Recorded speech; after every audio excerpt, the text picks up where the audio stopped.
Alors, ces jours-ci, c'est très important de réfléchir avant d'agir. Et pourquoi? Parce que l'élément de feu est très fort. Et le feu peut être une source d'inspiration, mais aussi peut être trop impulsif. Alors, ces jours-ci, on a 3 planètes dans le signe de feu du Bélier. Alors, on a la Lune qui représente les émotions, on a Mars le guerrier et on a Uranus qui est la planète qui nous donne un éveil, mais qui aime amener des changements soudains et même des chocs. Alors, on le sait, Mars en Bélier est dans son signe. Il est très convaincu et convaincant.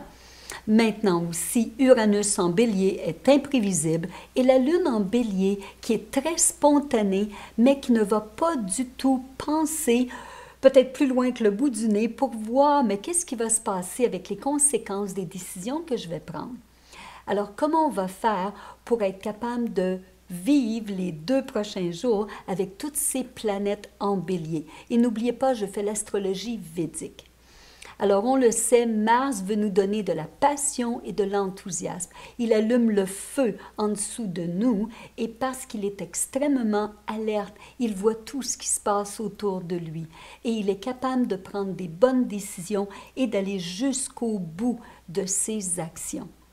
Maintenant aussi, la Lune, elle, qui n'est pas vraiment patiente, ne va pas prendre le temps de réfléchir avant de prendre une décision et dans son enthousiasme, elle va nous convaincre que c'est la bonne décision alors que peut-être que ce n'était pas la bonne.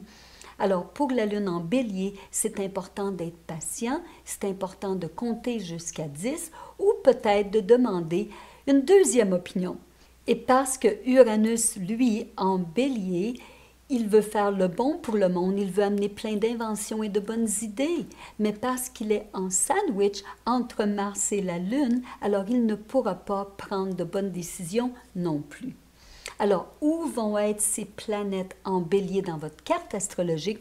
Dans quel département elles vont avoir beaucoup d'effets? Exemple, si vous êtes un ascendant Capricorne, alors elles sont tous dans votre 4e maison qu'on appelle.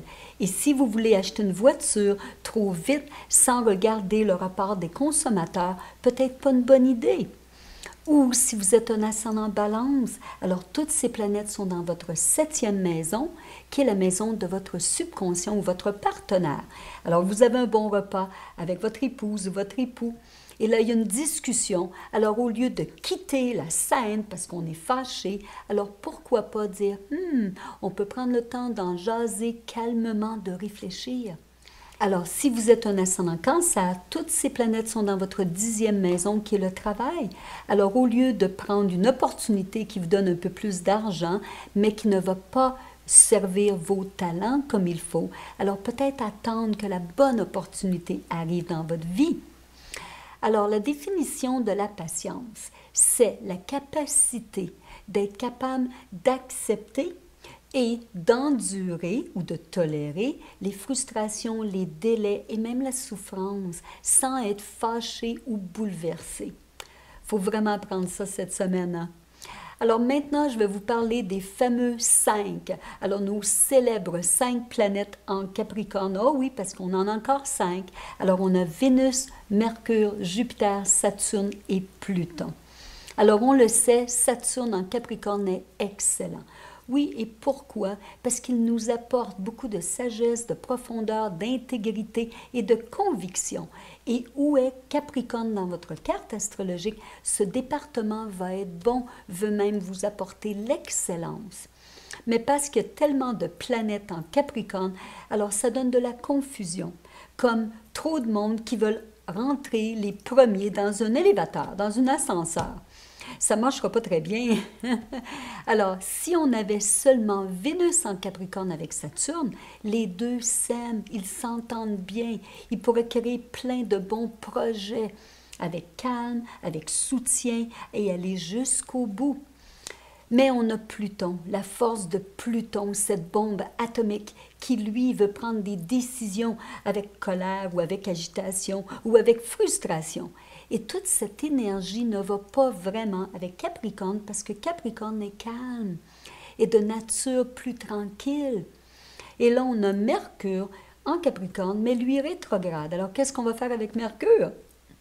Et on a Jupiter en Capricorne qui, lui, pense à ses projets, son ambition, très indépendant.